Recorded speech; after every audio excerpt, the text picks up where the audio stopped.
mo'y nilalay. Magdalin ay kay hindi maintindihan. Isang kapos palad, di ko kapas sa pag-ibig. Di ka nag-aral pagkat walang pera. Kaya ika'y namasukan dun sa mabining na padpad. Mula noon binansagan, kalapating mababa ang lipad. Magdalena, ikaw ay sumpalan. Kailan ka nila maintindihan?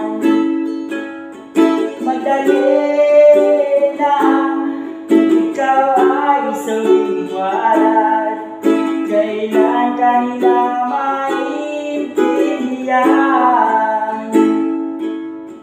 Magdalena, Magdalena.